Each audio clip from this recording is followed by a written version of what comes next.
Yogesh, for initiating this conversation. This is some material that I have actually been, in a sense, sitting on for a long time. I came across this material a long time ago, and then I have been working and reworking it in my head for a while. So thanks, Yogesh. It gives me an opportunity to come back to it and also think through it again. For those who are thinking that this is a murder mystery, there's no mystery to it. There's a murder, and that is all there is to it, and the way in which this murder then gets talked about in different kinds of sources.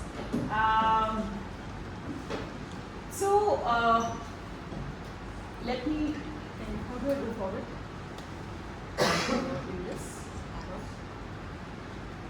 How do I move? I'll just help you.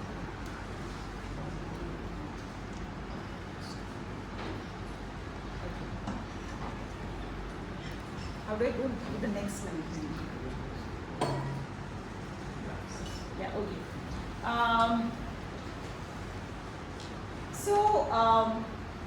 We'll come back to this slide in a moment. Let's start here. So who's who basically of this whole discussion? The protagonist of this murder mystery, or this murder, or the one who committed it, is a Rajput noble called Amar Singh Rathor. He was the elder son of Raja Singh of Jodhpur, but he had been disinherited. At the time of his death, he was a 4,000 mansabdar in the Mughal court. The person he murders is Salabat Khan, the Mir Bakhshi, which is Lord Chancellor in the Mughal court.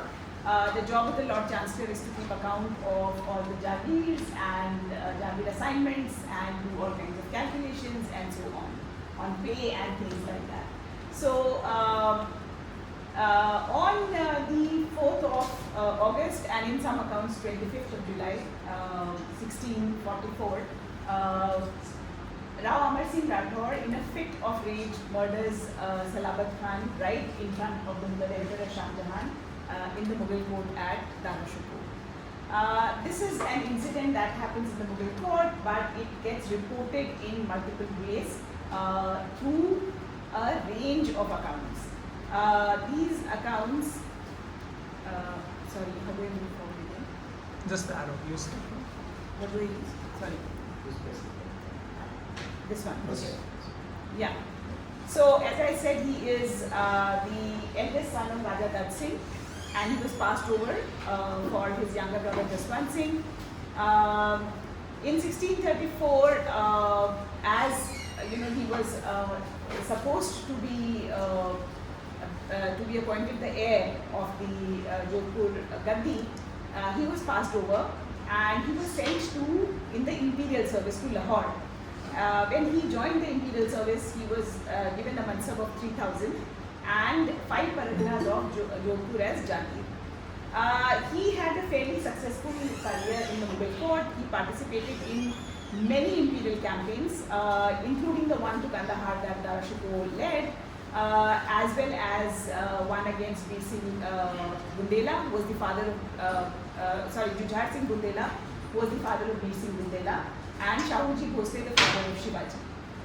In 1638, when Dat Singh died, Jaswant Singh became the king of Jodhpur, and Amar Singh was given the title of Rao. This was the older title of the Rathors, and he was given Nagaur as his family fief. So this is the background in which I am going to talk, and I'm going to read some parts of it, and then also. So my talk seeks to examine certain questions about the nature of public memory and its relationship with fashioning of histories, through examination of narratives, texts, songs, dramas, comic books, movies, videos, etc., composed around an event that took place in the Mughal court at Agra in 1644, and its protagonist Rao Amar Singh Rathor of Nagaur. While doing so, I will also explore certain formulations about Mughal-Rajput relationships and the role of memory in shaping Rajput identity over time. I also seek to underline the different readings of the account, particularly between prose and poetic representations, and explore directions that these modes take. I argue that these representations allow us to reverse the gaze and view the Imperium from an altered viewpoint, that of the ruler. Often composed as an homage to Rajput warriors who repeatedly participated in imperial wars, these accounts interrogate their own locations in the Mughal battles of succession, while also evaluating the Mughal moral world. Further, the shifts in the relationships between the Mughal court and Rajput patrons of these texts are represented through wide-ranging narrative strategies like informal conversations and gossip. As opposed to the formal tone of the Mughal courtly accounts, as well as the binaries drawn by heroic poetry, these representations underline familiarity and intimacy in the Rajput-Mughal relationships, serving to demonstrate competing Rajput claims over affections of the paternalistic Mughal emperor. As visitors enter the Agra fort from the southern gate, guides recount for them the story of Amar Singh Rathor, for whom the gate is named. They describe how this Rajput from Nagaur in western Rajasthan killed the Mughal Mir Bakhshi Salabat Khan in the Mughal court at Agra in 1644, and how in subsequent skirmish between his camp followers and Mughal soldiers, several Rajputs died fighting bravely to avenge his death. A sandstone horse statue is pointed out by the guides, erected to commemorate a horse that died taking its rider across the fort wall to safety. The story is narrated by guides border on the fantastic, while couching the acts of Amar Singh and his followers in frames of rebellion and defiance, often seen as characteristic of the Rajputs. The actual incident itself merits a one-page description in the Mughal Persian accounts, where the deaths of both Salabat Khan and Amar Singh are lamented, as both are considered to be young men of promise. However, over the years, this incident has acquired a larger-than-life status, accumulating a number of plots, characters, and motives. Prose, poetry, song, drama, films, and comic books all describe the events variously, with a unified, unvarying narrative emerging by the end of the 19th century. The latest in this series is a panorama in the town of Nagaur to celebrate Amar Singh. So this incident is quite shocking at the moment. It generates quite a lot of reverberations as soon as Salabat Khan is murdered, as soon as he is killed. The other Mughal nobles were around in the court, including a brother-in-law of Amar Singh called Arjun Singh Gaur. They pounce upon Amar Singh, and Amar Singh he fights back, but he is murdered, he is killed. So he kills Salabat Khan, and he is immediately killed in the Mughal court itself. The Emperor Shahjahan orders his body to be taken and put outside, or given to his court followers, who are outside what is today known as the Amar Singh Gate, or what is known as Bukhara Gate at that point of time, and the body is placed outside. Now, once the successors see the body, they start rampaging. They retaliate because they are very perturbed by the murder, and they wish to avenge the murder. And there are numerous descriptions of this a particular incident, where in some descriptions they just refuse to take the body, and they want an audience with the emperor. In others, they take the body and they cremate the body, and there is also sati that is committed along with the cremation of Amar Singh. And following that, the band of soldiers who are his followers, as well as the ones who are in the Mughal contingent, the Rathor soldiers who are in the Mughal contingent, they rampage and they cause a riot in the Agra Bazaar. Now, what struck me about this particular material was that my first sort of encounter with Amar Singh was by reading Todd, as it happens with most people who work in Rajasthan. That's the first text they pick up, and he gives a kind of account of this, hailing him as a very brave Rajput who fought who fought and who was kind of killed, and he was and the way Todd projects is that he was protecting his honor and he died for his honor. However, as I started looking at Nancy, the other important text, so Pota Nancy was a divan in the Rathor court, in the 17th century, 1670s. And he wrote two very imposing texts. One is a 4-volume, what is called the Kya. So it is basically a history of all the Rajput clans of Western India. And the other is what is called Marwara Paradnani Vigat, which is more like a gazetteer. So it gives an account of the villages, of their settlements, and their revenue and so on, and the communities that live there. Also geographical description, some kind of history.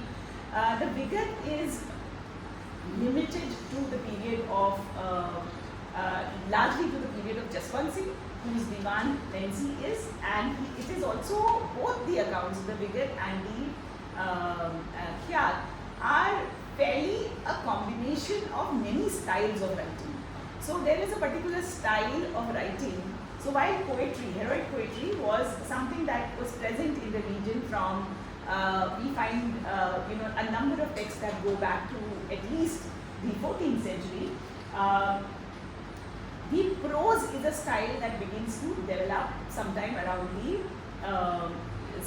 late 16th, or Nancy is considered to be like the most important.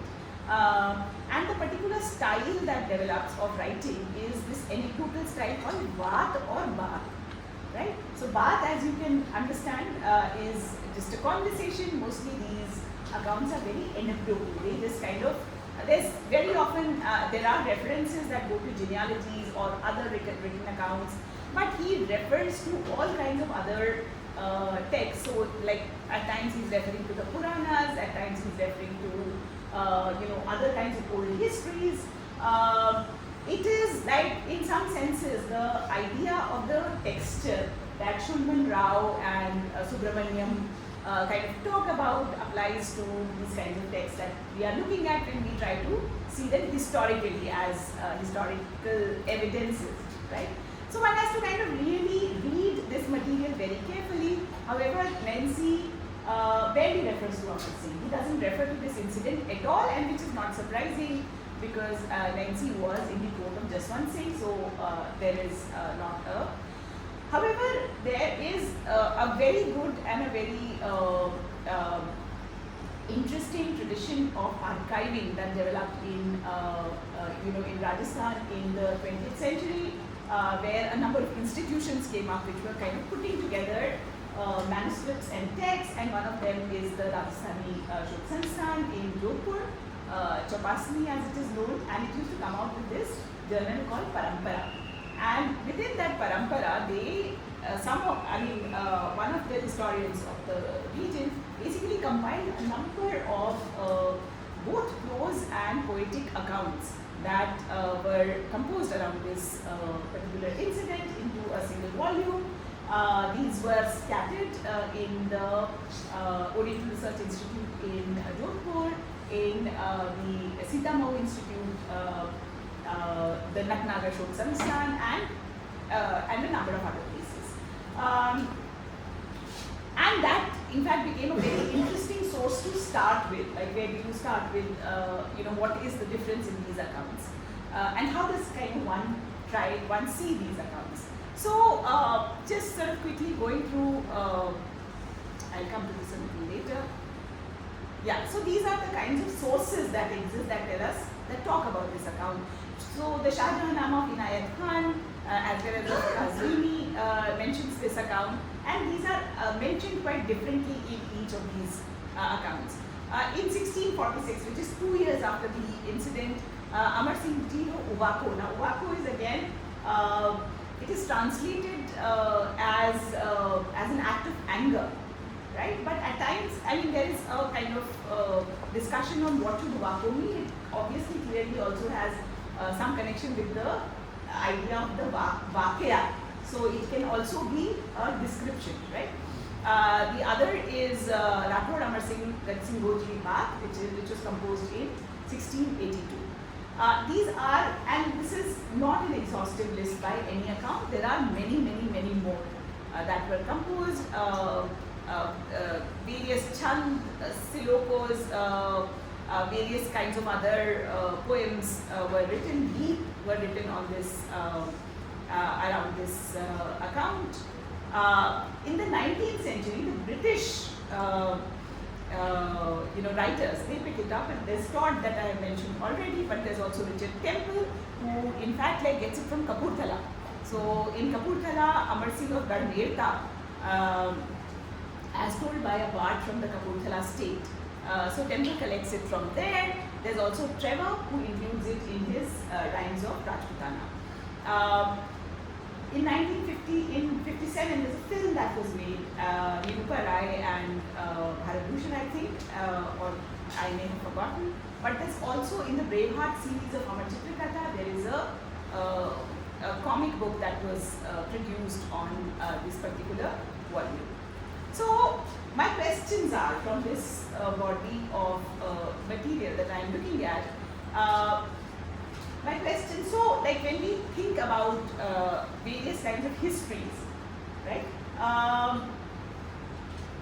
Amar Singh grows in the public realm as an idea, and it grows like beyond the academic history writing, which actually focuses very little on Amar Singh, but in the public realm it really grows. There are, in fact, like one of the first things that you will see, like if you go to a Kathputi performance, one of the first Kathputi performance is Amar Singh Rathor, where all kinds of tropes are added to the basic incident. So, like, how does it grow? Today we have a panorama, we have films that have been made, there are comic books that have been written. Why and how did it grow? Like, why did it become such an incident which kind of acquired this dimension? This is, of course, not the only incident that does, but the other hero who acquires a lot of public fame is this other hero of the Rathor rebellion, which is Durgadas Rathor. The other question that I want to raise is that how do we explore these different readings? Like, how are the poetic accounts different from the prose accounts? Are they different? Are they telling different stories? Is the tenor different? Is the timbre different? Is there something else being told? And like, what do these accounts tell us about how do they represent the Imperium local relationship? Which is that, usually we read the Mughal histories through Persian accounts, through the Mughal accounts, right? What happens when we read them through local accounts, when we read them, and now of course there's a whole body of work. Rajasthan was one of the first areas where vernacular sources became a mode of looking into the imperial histories. Now of course, like Marathi, Kannada, all kinds of other material is now being read, but like, how do they allow us to in a sense inverse the gaze and actually see the empire from the margin, from the region? So these are the questions that I will try to address. I will very quickly take you through a few representations. Now,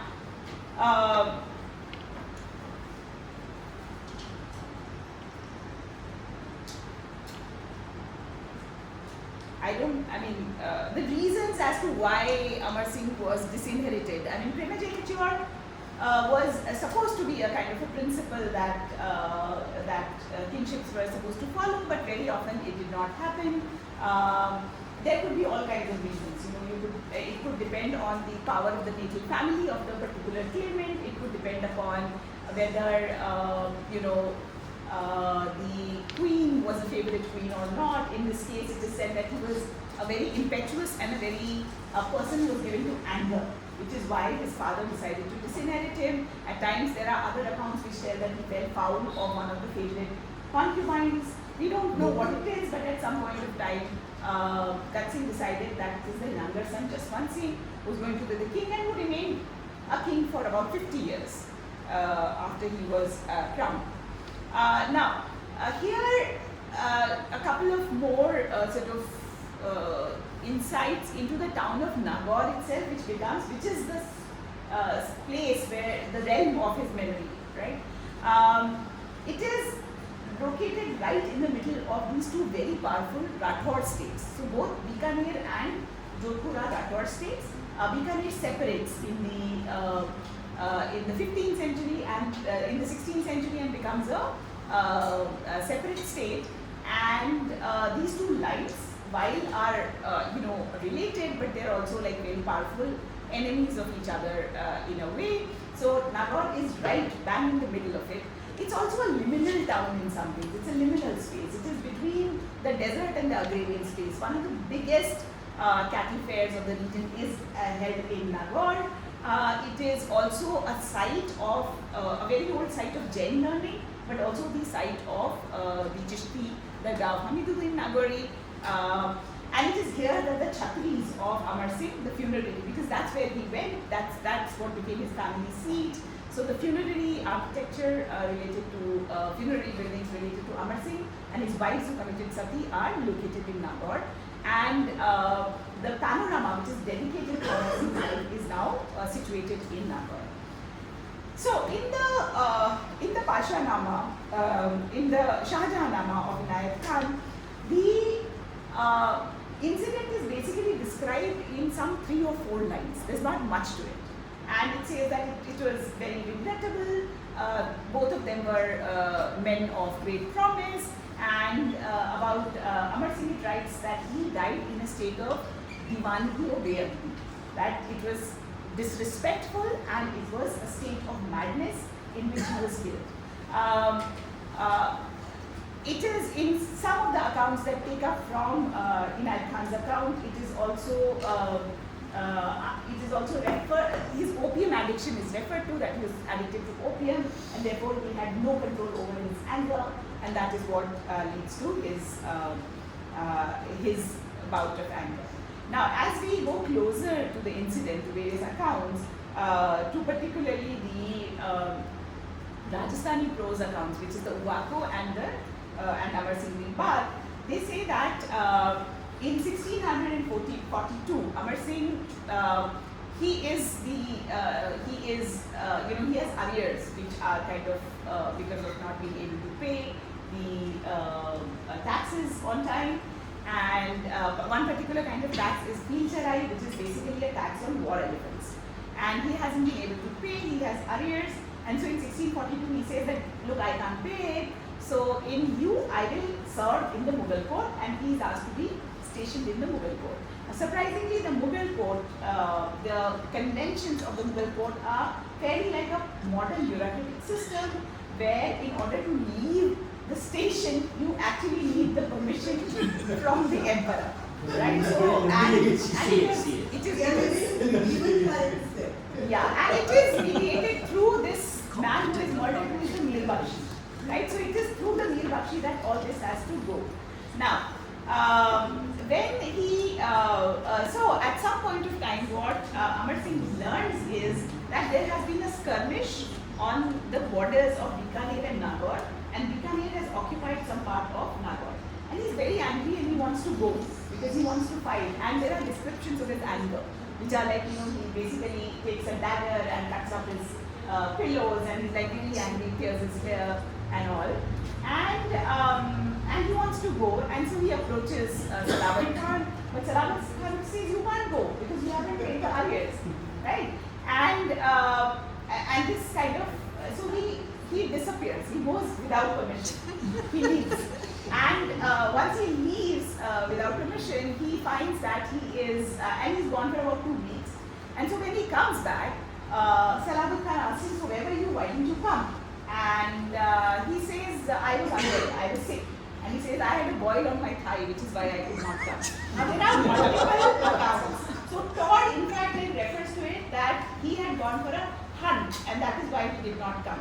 Now hunt in itself is in different kinds of readings, hunt is seen as something which is a sort of assertion of sovereignty, that he went and he was hunting on grounds which were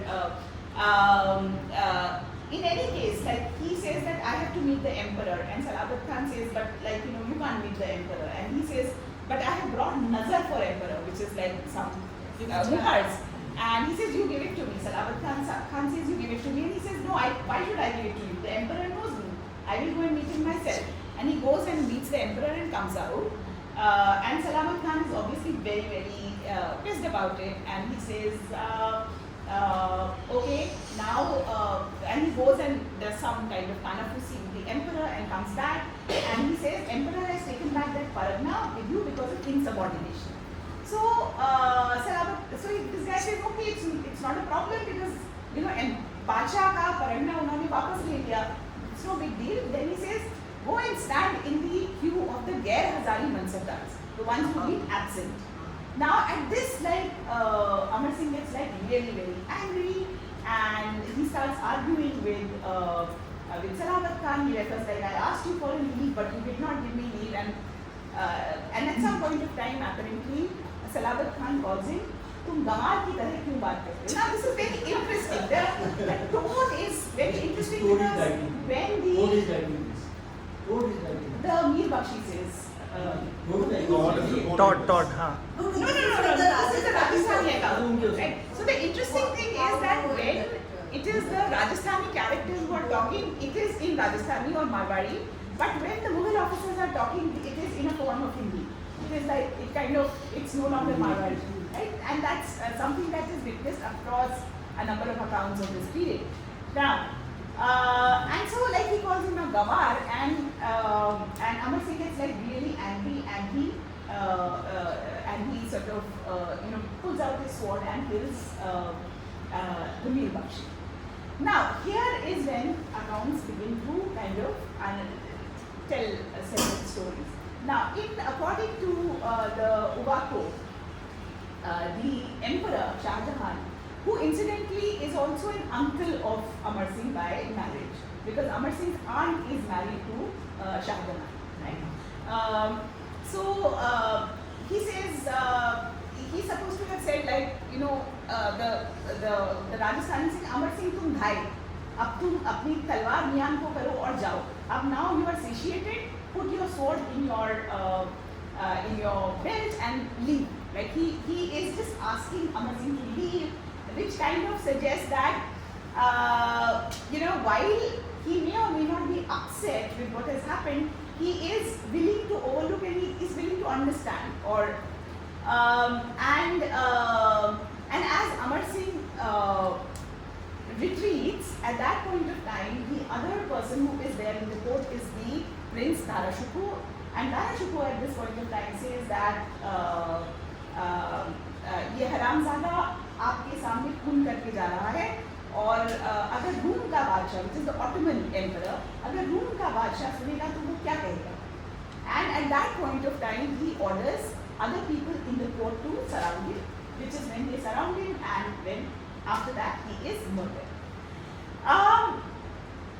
Then we find that the emperor, after he is murdered, the emperor orders the body to be taken to the gate. So the court decorum basically said that the mansabdars, when they came, they could not come with their armed retinues. The armed retinues had to wait outside the fort gate, and so they were waiting outside the fort gate, and so he orders the body to be taken there.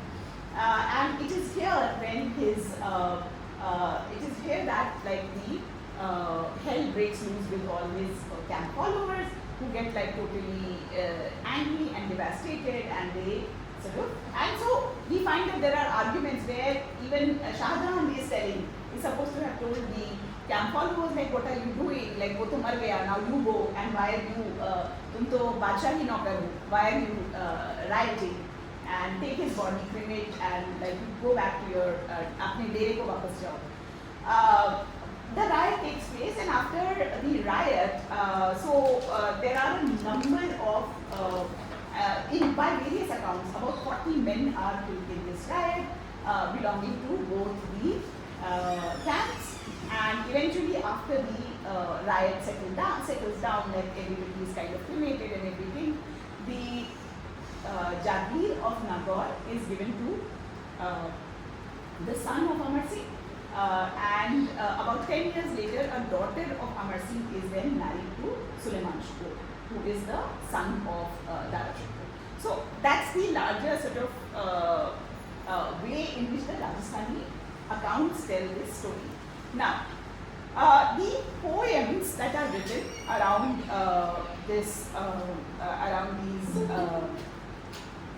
around the incident are another story altogether.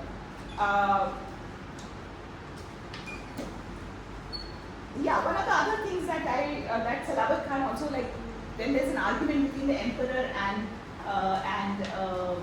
when like Amar Singh applies for leave, there's like Salabat Khan calls him a fisadi. He says that he's a man of like bad temperament, and if he goes to the Bikaner border, there will be fasad. So is that what you want? That is why you should not allow him to go. You should ask him to remain here so that there is no further disturbance on the borders.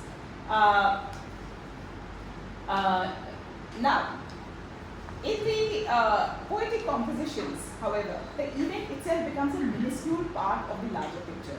The poems use several kinds of similes and metaphors, often drawn from Hindu mythology, and ones that were fairly popular in the compositions of heroic poetry. In traditions of heroic poetry, they also trace elaborate genealogies. Often these poems also portray the events in classical frame of Hindu-Rajput resistance to the Muslim Mughals. For instance, Rao Amar Singh Rathor, a 64-stanza poem composed by Acharya Krishna Arha towards the end of 17th century, begins by tracing Amar Singh's lineage and from Rathor heroes like Ranmal and Maldev, and describes his bravery in the usual semantics of heroic poetry. Amar Singh is portrayed as the Nayak of Hindwana, who takes pride in fighting the Turks. The event itself is reduced to a single stanza and seeks to foreground the bravery of Amar Singh and his followers, because of which the angry Rathors managed to shake half of the Badshah. Amar Singh is compared to Narsingh, who tears apart Hiranyakashipu. The battle between the Hindus and Turks turns Agra into a Kurukshetra, with Rama slaying a Ravana. In another poem, Rathor Amar Singh Rogi, by Yogi Das, compared early 18th century, Amar Singh slays half the Mughal court with his dagger before falling to treachery. In another, he makes the offering of heads of Asuras to Ranchandi before offering his own head. In yet another poem, he slays all Yavanas who read Kalma in the court. You know, the first slide that I was, this is a poem that was composed, I think, in the 18th century. And the last lines is like, halai sari patsahi hoti samser to chinai le dago. That is like his sword was about sawa kilo, and like it broke down, and so if with a broken sword he could he could shake the kingdom, and if he had a full sword he might have taken Agra. Now obviously this is a hyperbole, this is an exaggeration, which is the kind of elements that we witness in heroic poetry. The poetic texts take a sectarian note, underlining the fight to be between Rajput Hindus and Muslim Yavanas. The Badshah appears to fear evoking the ire of brave Rajputs who kill the Ghazis and satiate Ranchandi with the blood of Muslims. One of the beats in the late 18th century mentions Amar Singh hitting the throne with his dagger, which can be seen symbolically as insulting the throne by committing the murder in the court. Interestingly, while the prose texts mention the killing of Salabat Khan and other Mughal warriors, there appears to be no threat to the emperor whatsoever. In fact, Amar Singh is shown to be initially behaving exemplarily as a Mughal mansabdar, carrying out duties and ceremonials, while the texts do refer to his insubordination as something that brought indignity to the Mughal court. None of them suggest either a threat to the emperor or the emperor fleeing the court. As a matter of fact, the relationship between Amar Singh and Shahjahan is often couched in rather paternalistic terms, where the emperor Shahjahan advises Amar Singh to escape, only to be persuaded by Dara to order his arrest. While several texts, both prose and poetic, were composed about the incident, it also continued to grow in popular imagination. In the Nautanki, Swang, Khyal and Katputhi traditions, which focus on interactions between Amar Singh, Salabat Khan and the emperor, tropes of insult and pride are brought up. These continue to use older narratives as well as innovations about the events that took place in the court in 1644. Amar Singh is portrayed as a brave warrior who is insulted both by Salabat Khan and the emperor, responds through his Rajputi, slays his enemies. In one of these, he is compared to a war elephant on rampage. Not only Amar Singh's death, but also that of his followers, Banu Champavat and Bhau Kumpavat, are depicted, who died seeking revenge for his murder. Often other narratives are pieced together, even romantic episodes like Amar Singh's marriage and leaving behind the newly wedded wife a fairly common trope in heroic poetry are introduced. By early 19th century, a number of these tellings were discovered by British collectors in the quest for manuscripts and folk tales and ballads, where deviations from the initial plot can be witnessed and several new elements begin entering the narrative. James Todd's Annals mention these events, and Amar Singh's absence from the court is explained quite significantly by his having proceeded on a hunt without permission. So extolling Amar Singh's bravery, Todd goes on, drawing his sword, he made a blow at the king while descending on the pillar, shivered the weapon in pieces. The king abandoned his throne and fled to his inner apartments, a motive that continues to appear in future accounts. Trevor's Rhymes of Rajputana also mentions the attack on emperor with the blow shattering the pillar. In a Punjabi ballad translated by Temple, describes how Amar Singh was killed treacherously by Arjun Gaur, but only after he had slayed 7 Amirs. The matter of desecration of the corpse of Amar Singh appears here for the first time. In the initial recordings, after Amar Singh was killed, Emperor ordered his body to be delivered to his men waiting outside, who took it away for cremation. In the ballad, however, it is reported that the corpse remained inside the fort and the Mughal soldiers were desecrating the body by stepping over it. Amar Singh's wife invokes Rajput men, in particular Amar Singh's nephew Ram Singh, to retrieve the body. The next fight is for retrieving the corpse of Amar Singh, in which a number of Rajput warriors die fighting. After the body is brought back to Amar Singh's camp, the queen prepares to commit sati, lamenting that now that her husband was dead, the Muslim emperor will convert her and defy her. Deen se bedeen karega. Amar Singh's wife, the Hardy Rani, makes an appearance in this ballad and becomes an important part of the narrative. She offers to give her necklace worth 7 lakhs to pay the arrears or ask her father for help, both of which Amar Singh refuses. This is in the ballad. Now, Hardy Rani is an oft-evoked character in Rajput public memory. A daughter of Hada clan and married to a Chauhan of Salungar, she is believed to have cut off her own head and sent it to her husband, who wanted a memento before going off to a battle. Amar Singh is known to have been married to 2 Hada, 3 Kachwaha, 1 Bhatian, 1 Sisodia and 1 Jadeja women. Of these, 1 Hardy Rani Jasroop De of the Baswara Rawal and 1 Kachwahi Anup De were in Agra and committed sati with Amar Singh. 3 more wives as well as a number of concubines also committed sati in Nagaur. While the earlier narratives do not mention the women at all, in the later narratives, Hardy Rani acquires a significant role, motivating her husband to fight against the Mughals. In the cinematic rendition, Amar Singh vows not to consummate his marriage with the Hardy Rani called Chandra till he is able to seek revenge of his insult by Salabat Khan. As the poems around Amar Singh continued to be composed and sung, several other elements make entrance into the text. Amar Singh's songs are sung all over northern India, in Punjabi, Haryanvi, Marwari, Bundeli, etc. In the Nautanki and Swan tradition, Salabat Khan emerges almost as a comic character, no match for Amar Singh's Gala. The Badshah, fearful of Amar Singh, shivers and escapes into the harem. The Hardy Rani implores her husband not to go, and then as his body is brought in, willingly commits sati as an act befitting a Rajput woman. Here, like in the film and in some of the swans, there is another character that is introduced, which is of a Pathan.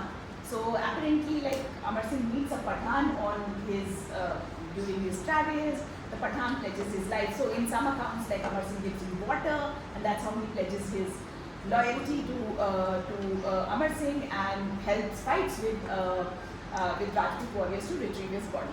Now, all these tropes these are tropes of the way English narratives grow. So whether it is the inclusion of the Pathan or whether it is the question of the Hardy Rani, all these are tropes which occur in other narratives as well. And so they enrich the narrative. They constantly keep on layering the narrative as time proceeds. And this is all sort of also happening at different junctures of time.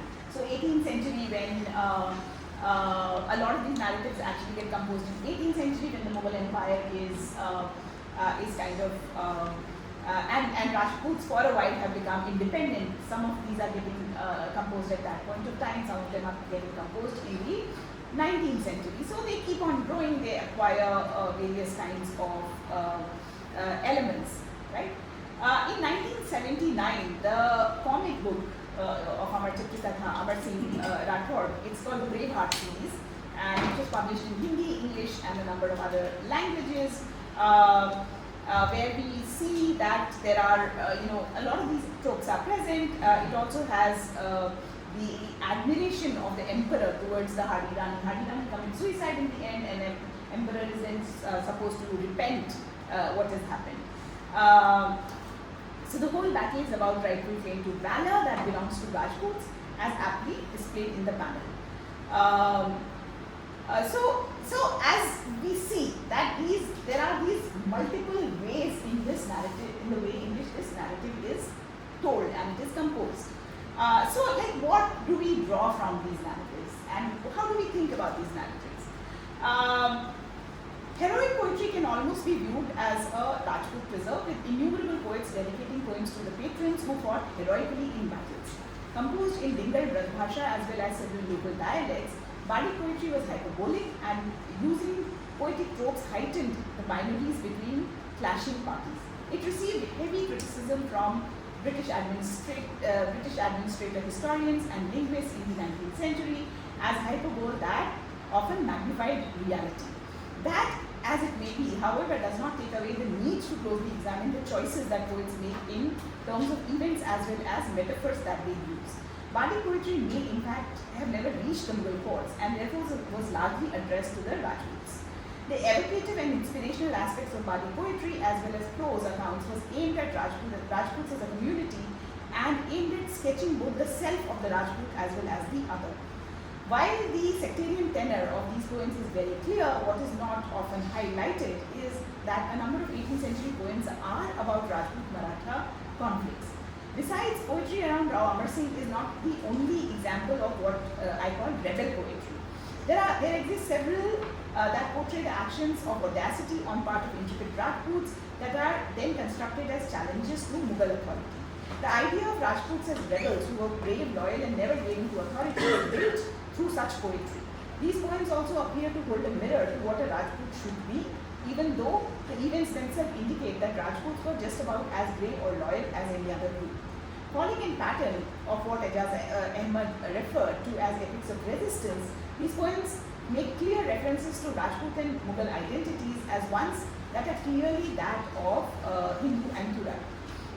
Most of the poems begin by tracing genealogies that are not merely family trees but also genealogies of heroism and resistance. So Prithviraj, Maharana Pratap, and so on.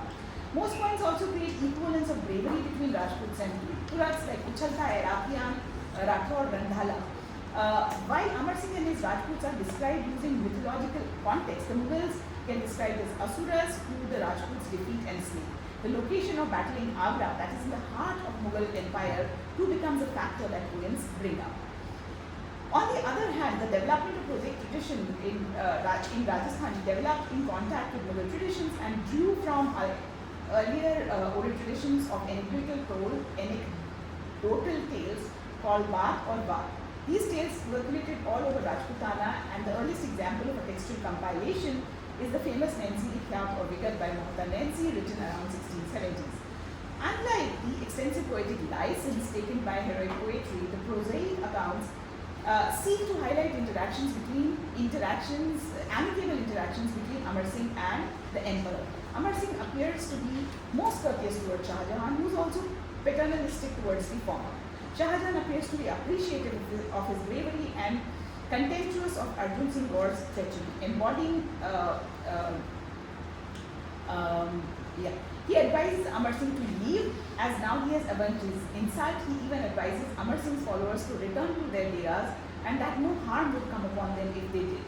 The antagonism is individualized on Salabat Khan, who insults Amar Singh and calls him a Fisadi, and to some extent Dara Shikoh, who extols Shahjahan to take action.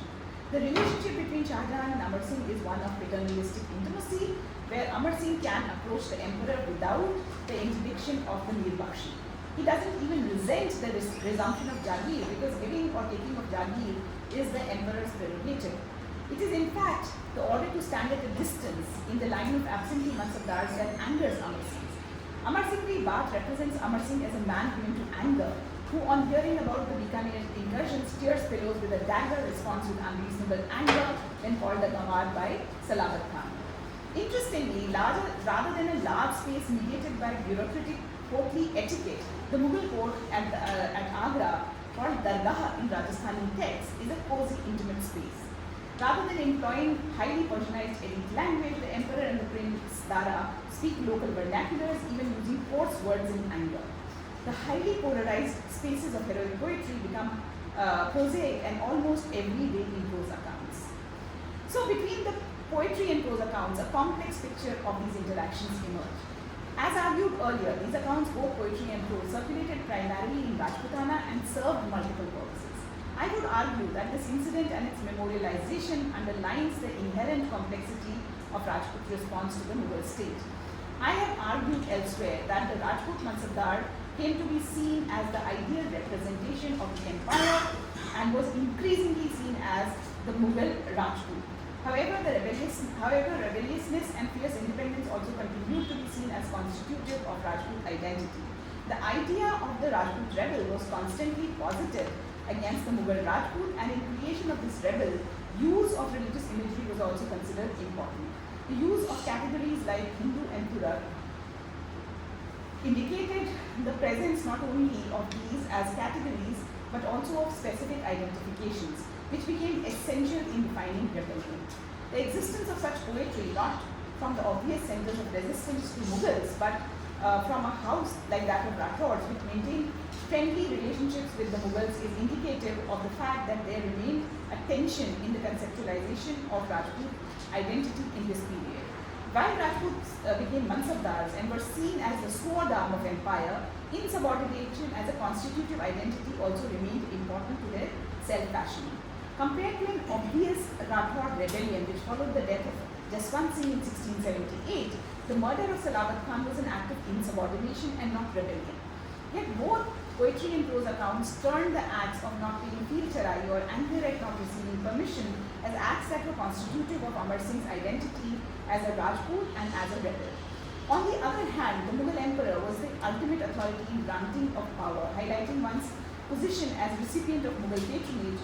As Mughal emperor was the ultimate authority in the granting of power, highlighting one's position as recipient of Mughal patronage also remained important. In this instance, as disinherited heirs, Amar Singh's sons and followers continued to patronize the idea of close and harmonious relationship between Amar Singh and the emperor, as well as the admiration that the emperor held for Amar Singh.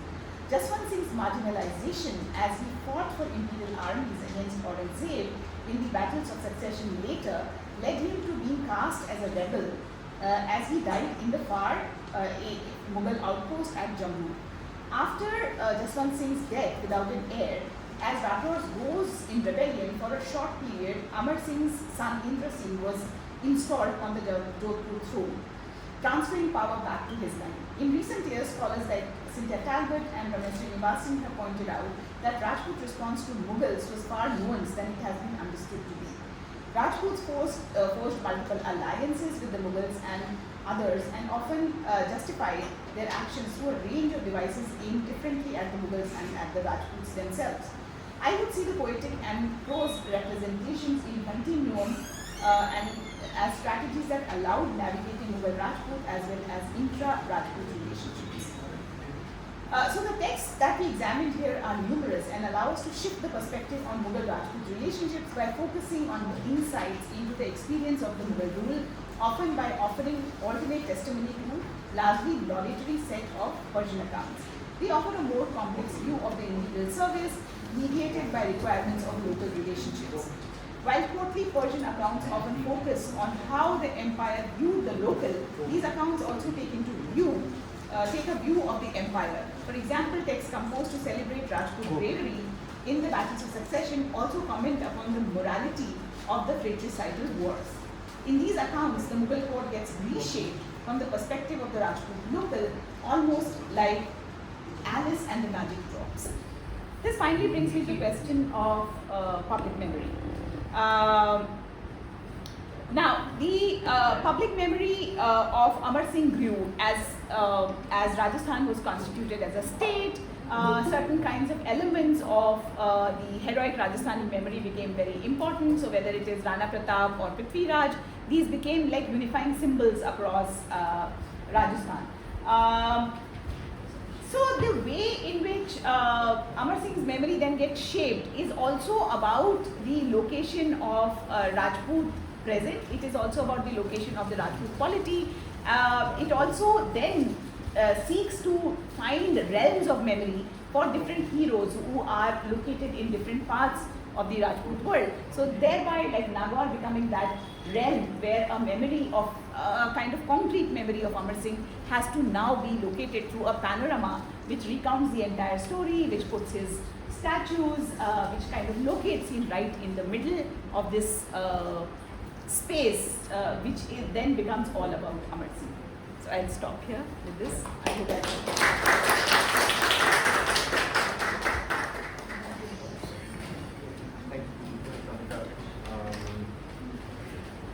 very interesting paper.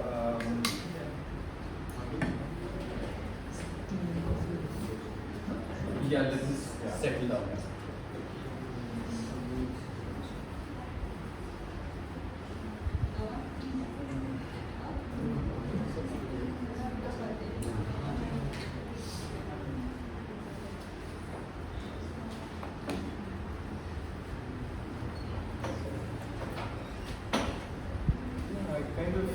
Just wanted to kickstart the conversation with 2-3 minor observations. Again, mildly familiar with some of the material from an earlier time in terms of Mughal-Rajput relations. And the idea of the trope is something which I think also the word Be Other Beat, which also is a reference to other. Other also being, there's these tropes which also are native to other. And for instance, Darashipo's response in the Wako, where he's mentioning what would the Sultan of Rome say. That's not unlike that's Ziauddin Barni when he's actually writing about an earlier time.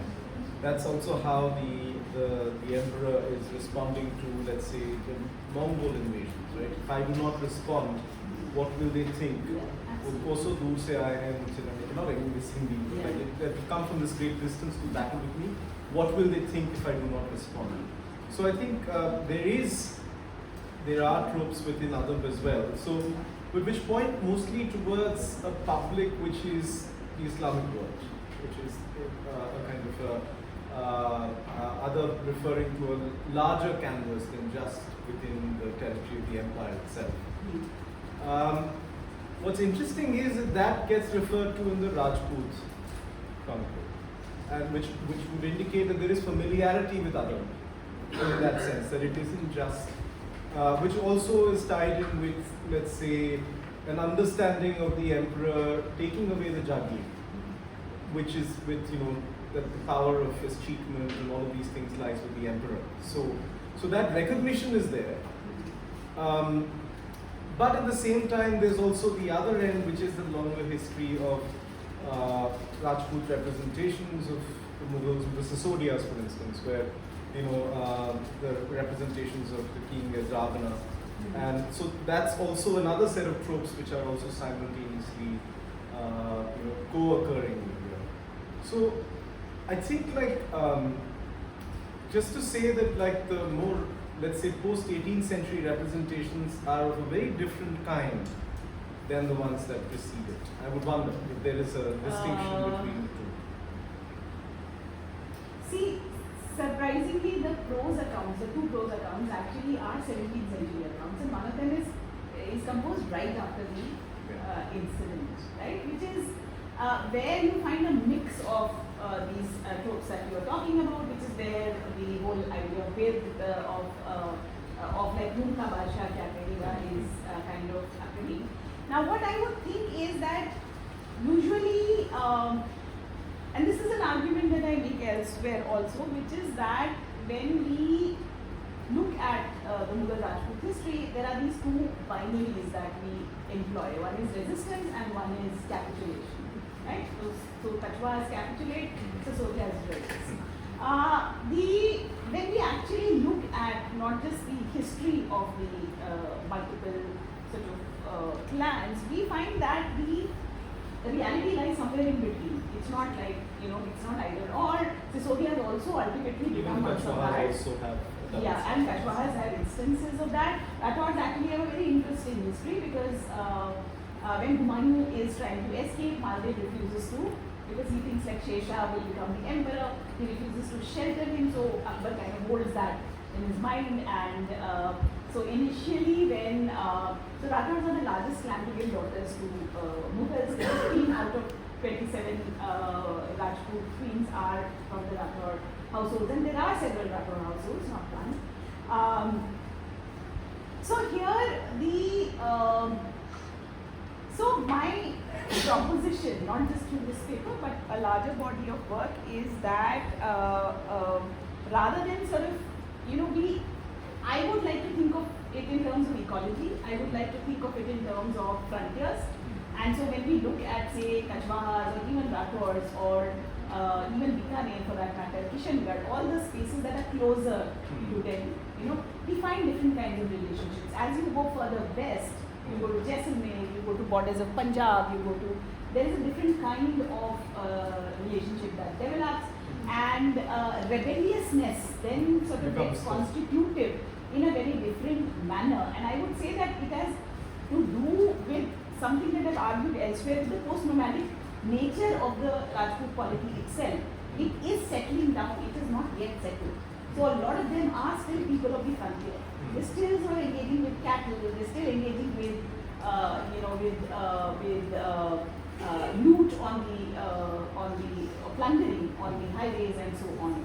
So it is that sort of, there is like all these kinds of representations. On the other hand, it is also correct that the Rajput mansabdar is the most ideal representation of a Mughal mansabdar.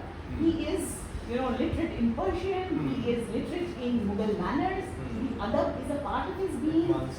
Everybody, and they're the ones who are going to the farthest corners of the Mughal Empire to serve the empire. Jaswant Singh dies in Jammu. I mean, the other Anup Singh dies, like he never gets to come back to Bikaner, he dies in Dakhan.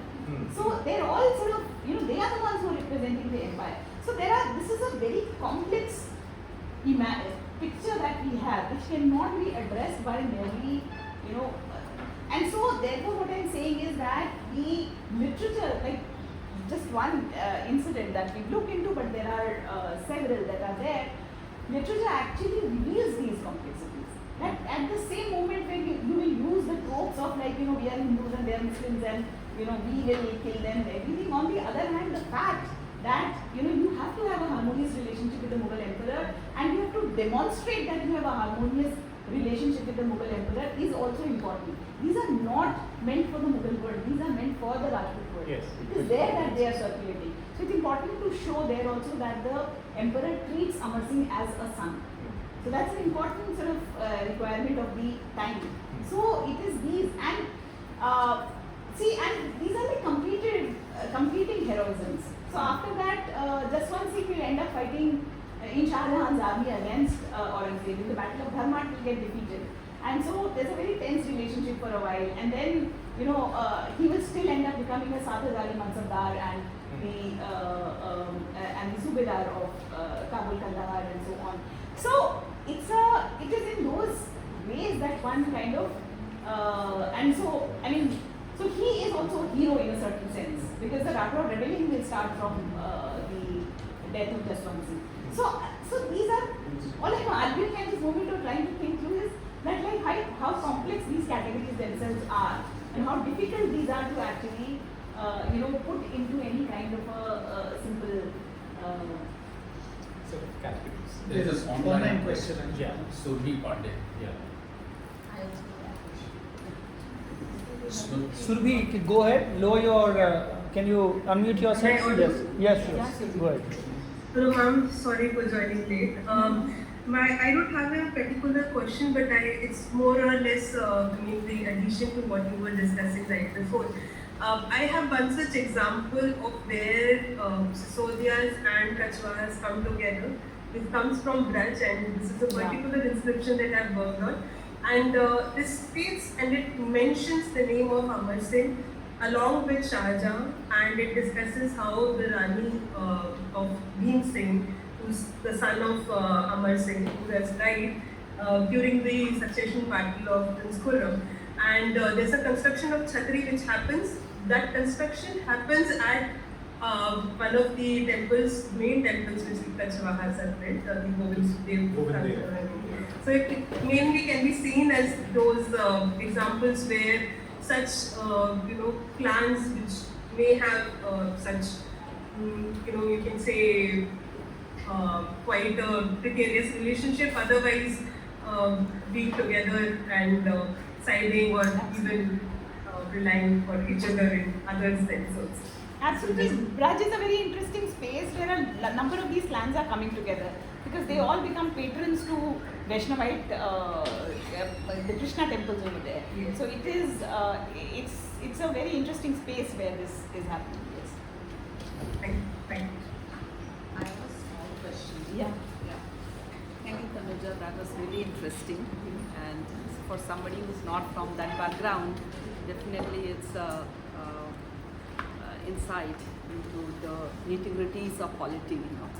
So while on one hand I was trying to also draw some parallel with how the local tropes develop and the nature of that accounting of events happening. So what you were saying, it's in a very conversational kind of a mode that it is accounted or written.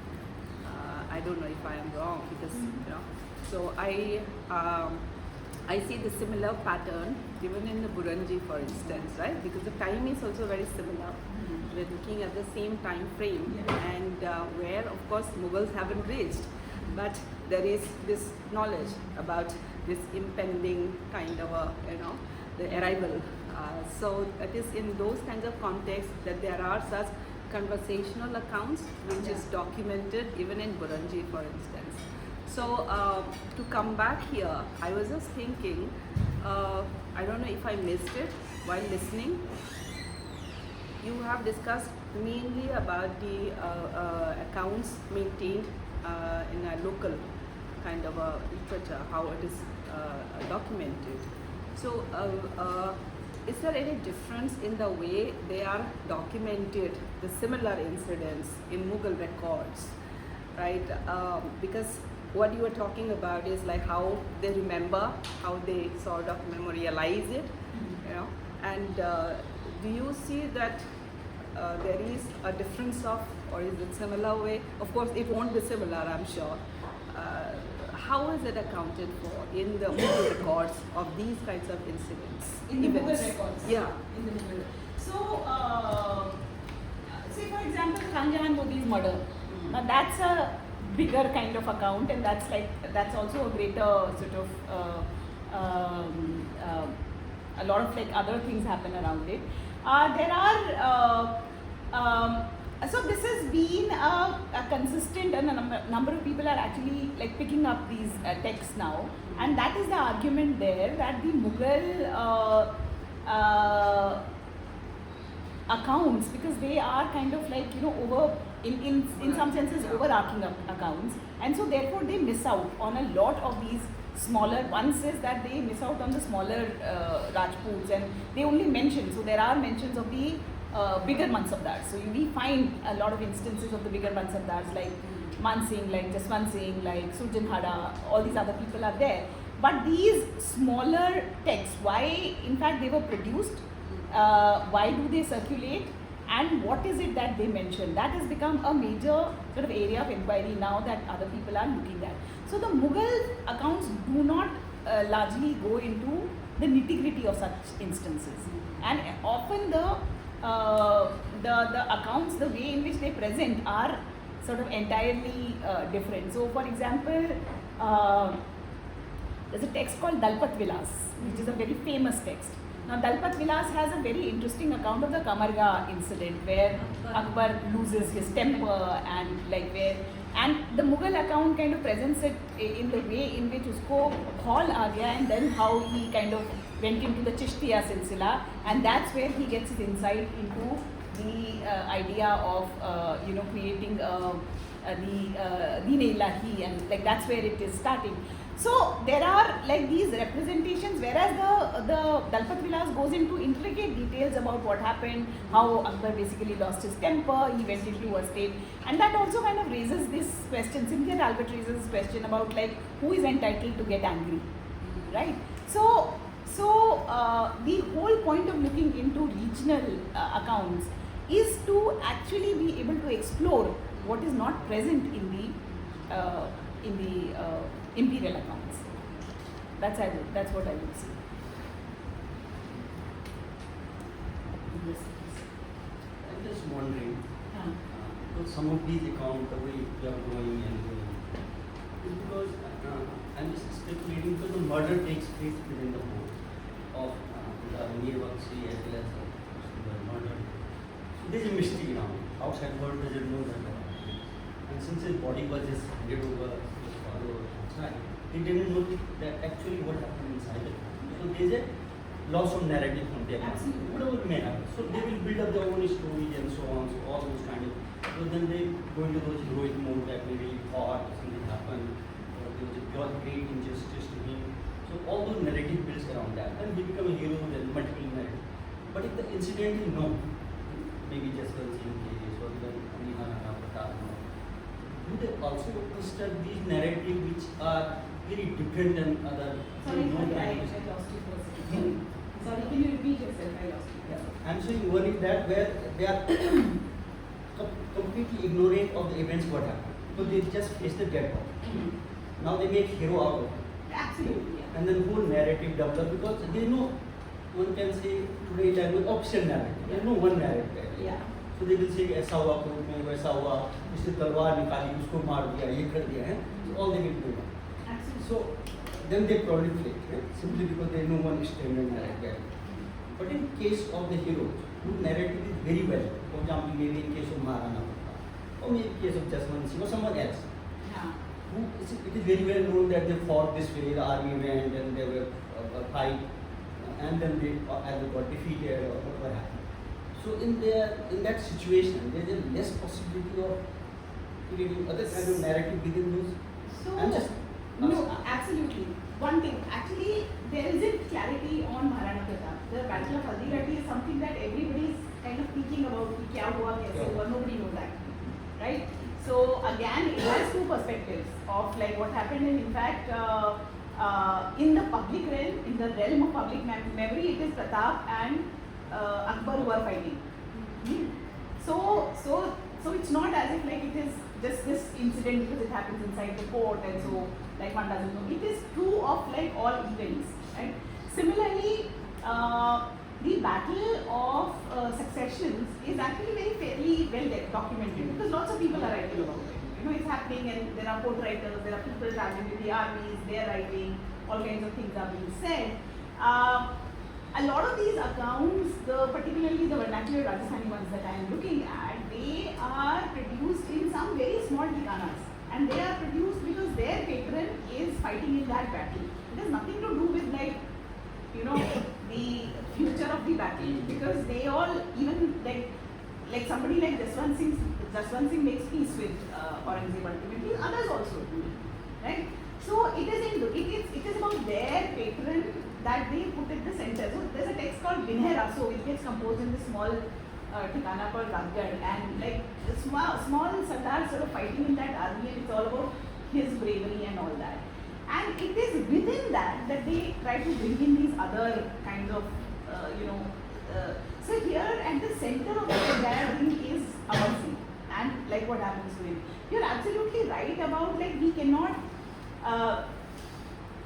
guess, or we can't kind of think about like how exactly, like, you know, say for example, why should we, the followers, camp followers, they're given all kinds of lofty, motives. They say वो तो राठौड़ था, वो हमारा खाविन था, वो मारा गया, हम उसको कैसे छोड़ के जाएंगे, हम उसकी body का. But actually, to think about it, it is also like the sort of the mansabdar getting killed or the camp leader getting killed is also a lot of instability. Now you don't know where your employment is, in whose army are you, who's going to pay you salary, right? So the writing also comes from that context where it is instability in terms of relationships that causes that. So one can only, so I would say that you are correct, that there is no like a single correct narrative that we are, that we can say that ऐसा ही हुआ था. But the point is to see that is the realization that one, that there is a difference in narratives, and then to see like why that difference is there, like what is prompting different kinds of narratives to circulate, right? So we can't there's no way that we can actually, we don't even actually have a kind of like certified description of what conversations took place. We only have speculations, right? But we kind of think about like why different kinds of narratives circulate. If Rajputs are telling a different story, what is the sort of motive that we have? Tanuja, for the benefit of those online, can you repeat the question that Dhirendra asked, because his voice was not audible here. Can you repeat that? No, she can repeat. He's asking, what did you ask? I'm asking you to guess what is He asked a very long question about are there different kinds of accounts? Let me just put it like that. Yes. Considering that by the time 20th century happens, late 19th century, 20th century happens, and a lot of such characters start getting nationalized and get religious color as well. Like it happens to Rani Lakshmibai, eventually, in the hands of a nationalist and Raji Deshpande as well. I mean, surely Amar Chitra Katha and others, they must, I haven't read this one. When is this narrative shifting? I mean, when does this incident start appearing a Rajput versus Mughal thing? Okay. I mean, like increasingly we find it very difficult to have alternate readings of Shivaji, for instance, right? It seems from your very rich evidence that in the beginning it's an instant and so on, and there is valor and all that, but they are also in the service of the Mughals, and that's an uncomfortable fact for nationalist thing in the 20th century, that when the anti-Mughal thing starts coming up, and so when does his projection starts acquiring the color of being fought valiantly against the Mughals? So two things here. One is that it is often not.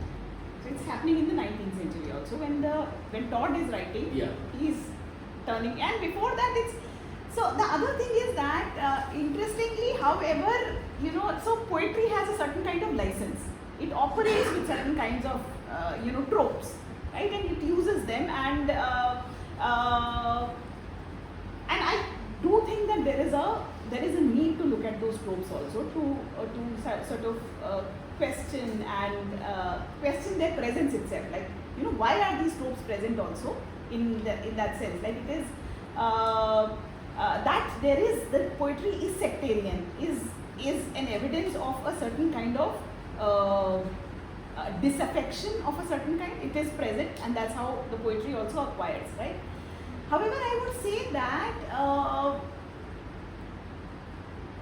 that being in Mughal service is not seen as something particularly disturbing. You are in Mughal service, like all of them are in Mughal service. No, that Yeah. no. What I'm saying is that subsequent. So in the Mughal accounts, it is never seen as. In the Rajput accounts, it is never seen. In fact, so they address Amar Singh as Khavin, and Amar Singh addresses the emperor as Khavin. So it is as simple as that. Like, you know, it is in fact, like, there's a lot of work to suggest that Rajputs very cleverly in Peabody's work, in fact, like, he uses they use this idea of seva very interestingly in terms of, like, you know, transferring that loyalty to the Mughal emperor as well. So there is that. So 19th century, there is a certain sort of, you know, right, but it doesn't pick up.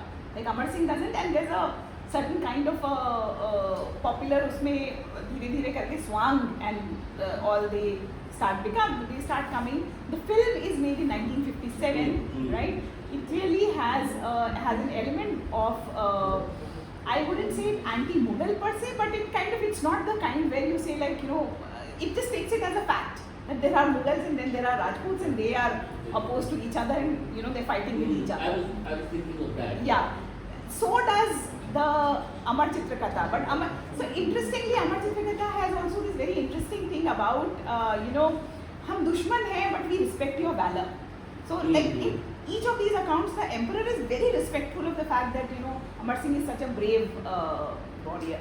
Now, the thing is also not just of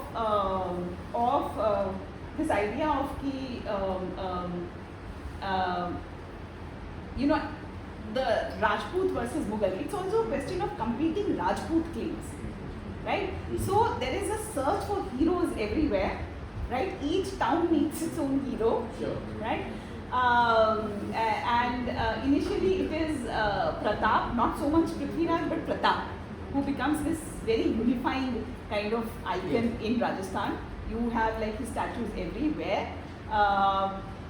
Increasingly there is, so I remember, like, I mean, the first, when I started dealing with this material was in 2014, and sometime in 15 I got a call out of the blue from somewhere in Nagaur who said, हम panorama बना रहे हैं और हमने सुना है आप काम कर रही हैं, so you know, why don't you you know, come and have this thing. So that is the time when there is, like, there's a thing around, like, Nagaur and developing Nagaur and finding, like, Amar Singh as a hero in Nagaur, right? When does it become sectarian? When does it sort of, you know, get these very sectarian kind of overtones? Pratap, it's always about resisting the Mughals. Yeah. Yeah. But With Amar Singh, it is not. It is not. It is not. Just Tanuja, can I add this one thing? Because this statement, this subterranean kind of resistance, though maybe celebrating Mughals or celebrating Mughal, maybe cultural resistance or some sort of resistance coming out of this poetry and all. I'm just wondering. Yeah. Amar Singh has inscriptions which are, like, announcing his sovereignty, whereas he's overtly actually serving the Mughals. So he has this kind of tension. Yeah. That's There is That's certainly- a lot of possibilities. There is certainly a tension. And these may be reflecting those kind of things, this poetry. Also, I mean, I have a reading which I am kind of. It obviously also has a lot to do with the contemporary politics of, you know, representation, identity, and particularly in Rajasthan, it has grown over a period of time. Padmavat became one flashpoint. Before that, there were other flashpoints. So there is this whole thing about Rajput identity and their own place in the modern politics itself, right? So where there is this, there's a resurgence of this idea of Rajput valor, Rajput unity. Associations have come up, different kinds of senas have come up. So it is also driven by modern identity politics. It's not just like in the past, it is in the Yeah, present. it must be.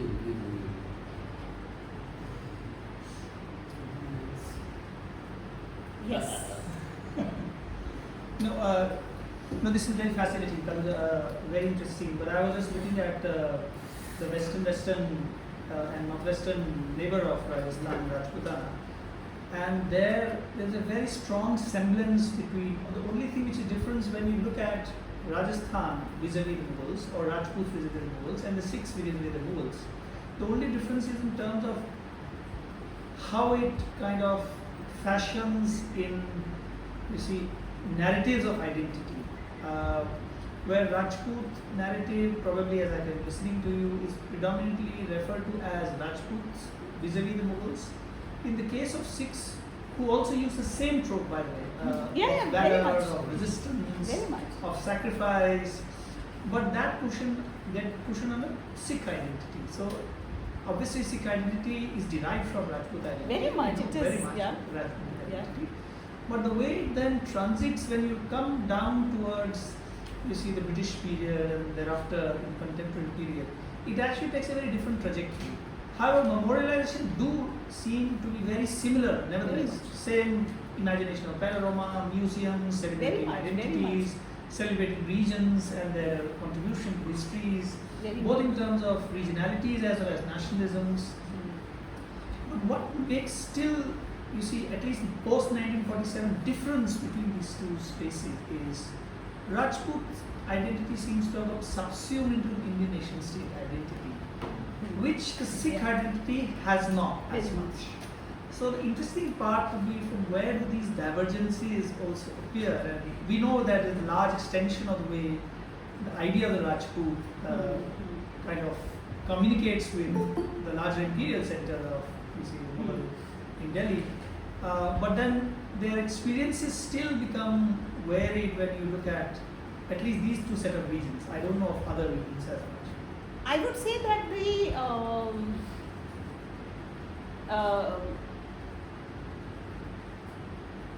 so I mean, there's a trajectory of the Rajput identity also, which also has to do with, so Punjab is a British region, right?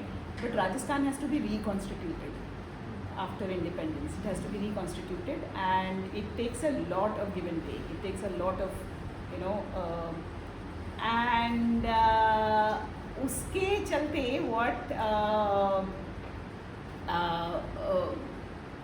over a period of time, and there is a lot of study around that slowly the Rajputs, who in the 40s are holding power as kings of these princely states, they get marginalized. And it is so the initial phase, Rudolf and Rudolph's work, the initial phase is what they call the Brahmin Banyan phase, where they become the chief ministers and they start holding power, and slowly that base itself also moves, right? I think like the Rajput identity, I mean, that's a very interesting sort of question that you're asking. It allies with closely with the nationalist identity politics, continues to do that. It is, in fact, the princely state, the former princely states in the 1960s, 70s, I would imagine, are major contributors to rise of Jansang, for example. They are major contributors to who's that? Ramarajya Parishad, the Karpatri Maharaj's whole sort of reimagination. They are a part of that, right? So there is, I think the trajectory also kind of, I mean, I am quite like sort of, I'm not aware of the way in which it proceeds in Punjab, but I can see them very closely aligned. If I would say, in the case of Rajasthan, the co-option of the Rajput identity is in the process of state formation, which means you assuming an identity, but at the same time also assuming an imperial identity in the process of emergence of states in the imperium.